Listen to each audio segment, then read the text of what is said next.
Hello, children. Ever wondered where this pandemic came from? Oh, you thought it came from China? No, absolutely not.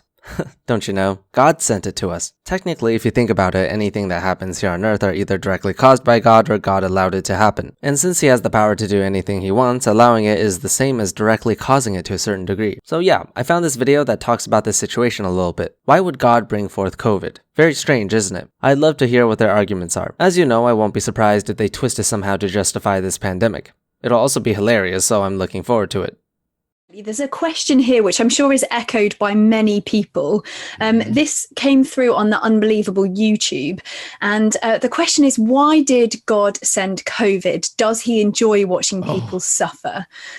With everything that he has allowed, I wouldn't be too surprised. But then again, if you don't exist, you can't enjoy anything. So, you know. Well, I don't think that God enjoys people suffering. I can't think of any reason in the Bible to say that. There are indeed a few Bible verses that explicitly say God does not enjoy suffering, but that just contradicts with everything he has done and has allowed. Of course, you can make a very twisted argument that this suffering has a greater purpose, regardless of whether he enjoys it or not. We'll get to that later. Personally, if a God did exist, I wouldn't say he enjoys or hates suffering, but rather he is indifferent. He doesn't care about our well-being, almost as if he doesn't exist. But neither should we think that COVID was necessarily sent by God. I mean, it could have been, who knows?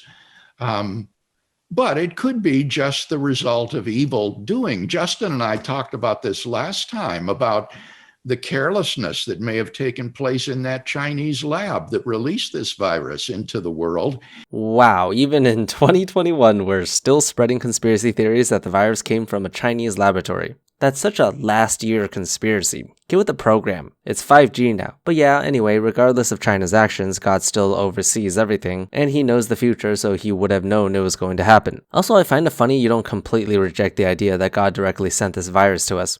But I guess that's just a more honest position to take, because there's no way you would know.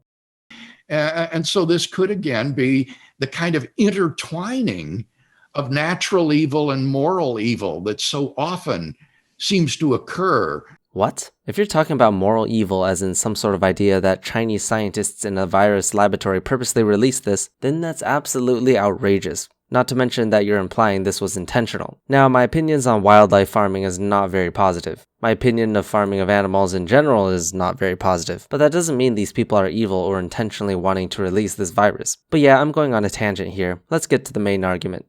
And so we shouldn't necessarily think that this is something sent by God, but certainly we should say that it's something he permitted to happen, because he could have stopped it if he wanted to. Yeah, and what's the difference between allowing it to happen and actively creating it? We're talking about God here, who is all-powerful. He could just snap his fingers and the virus would disappear. It's not like he's going through a lot of trouble. Like, sure, I get it, maybe if he has to climb a mountain, kill his first son, travel across a few light years, then yeah, maybe he wouldn't be bothered, I guess. And at least there is some sort of justification. But we're talking about God, who can do anything he wants with no effort. Why would he allow this to happen? When it's so easy to stop it, not stopping it is the same as actively creating it, especially if you're all-knowing and you created this universe to begin with.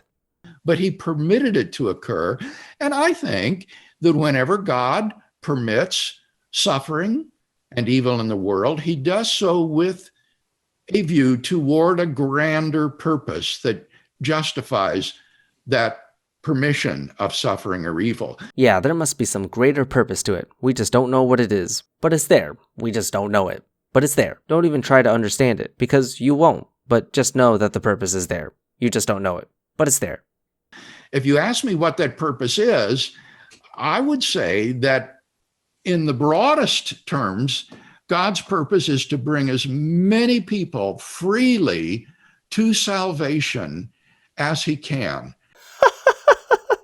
He's bringing them salvation by killing them, of course. Oh, I see what you mean now. There are lots of people who, if they died now, would go to heaven, but give them a few more years and they would sin enough to go to hell. So you gotta kill them now so they go to heaven. That's salvation right there. I'm sorry I ever doubted you. So by that logic, would killing babies be doing them a favor since you don't give them a chance to sin and go to hell? By the way, disclaimer, don't kill babies.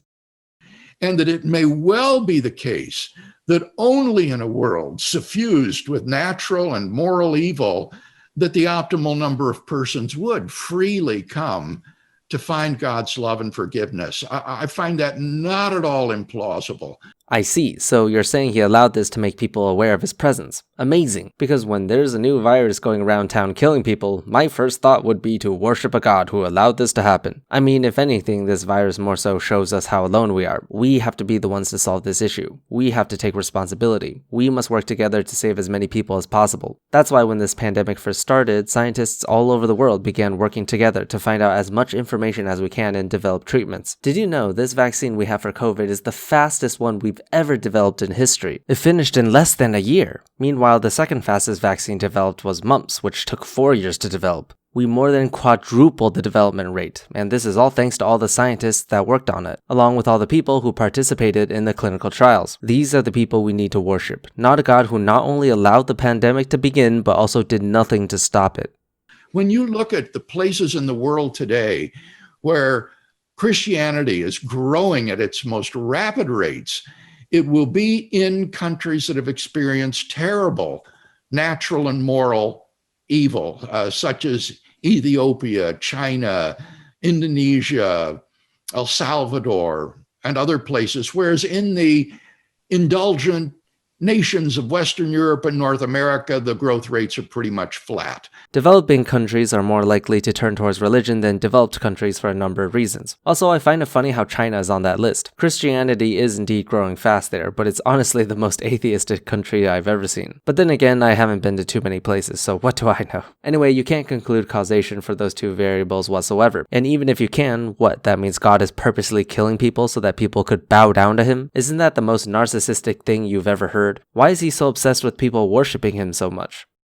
So someone has actually asked me, why is it that God has not blessed the nations of Europe and North America with more suffering in order to bring them to salvation? It may be they that are disadvantaged and not the nations of Africa and Asia and South America. It's funny, Africa is actually doing much better than most people anticipated. That's because they already have the proper facilities and procedures in place that deals with viral spread, since they are so used to dealing with Ebola all the time. That's something we can learn a bit from Africa. I mean, we did have a pandemic response in place, but we clearly needed something much better. For example, pandemics would most likely be caused by respiratory viruses because they are so much easier to spread. So we should have prepared enough ventilators or make masks readily available from the very start. And that's only talking about supplies. There was so much the United States could have done differently to reduce the spread.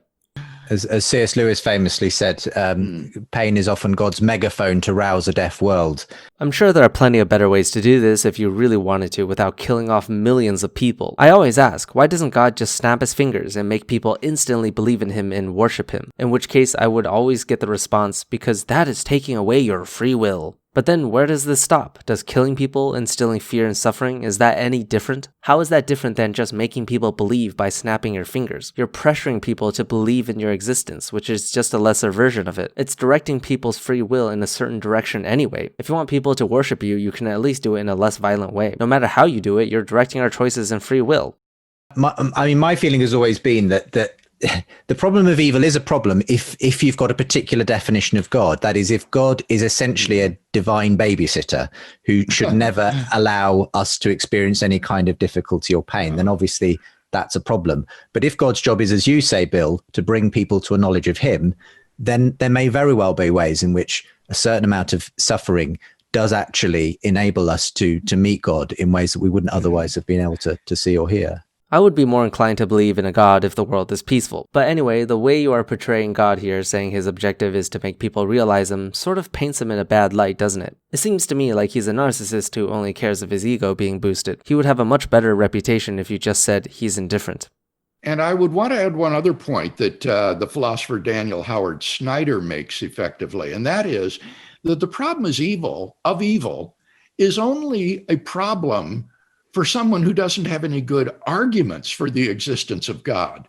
But Howard Snyder points out, if you've got good reasons to believe that God exists, then the problem of evil is not a problem. What does that even mean? If you have good reason to believe in God, then the problem of evil is not a problem to you? What are you saying? That your reason should just overshadow it? I'm gonna need an explanation here because I really can't see the merit in that argument. Anyway, before I end the video, I'll briefly give my thoughts on the matter. I am an atheist, and frankly, I've never even thought about this pandemic in the context of religion. I mean, I'm sure every religion has some sort of explanation to it all, but all I see are excuses. Many religions will defend their God to the death, and for these, it's just very cringe to see all the creative ways in which they can twist their morals to justify the pandemic. The truth of the matter is, the pandemic is just something unfortunate that happened. Either admit your God has done something evil by directly causing it or allowing it to happen, or admit that he's either indifferent or doesn't exist. That being said, do I think it's possible that a God exists and just doesn't interact with our world? Certainly, I think that is possible, which means this pandemic would happen and he would just be like, meh, okay. I mean, for all we know, we could be ants compared to this God, and we don't really care about ants. Alright, that's the video today, guys. I know, a bit of a short one. Thank you to Fireshard, Alan Morton, JN, and Miss Fixit for supporting me on Patreon. I will see you guys next week.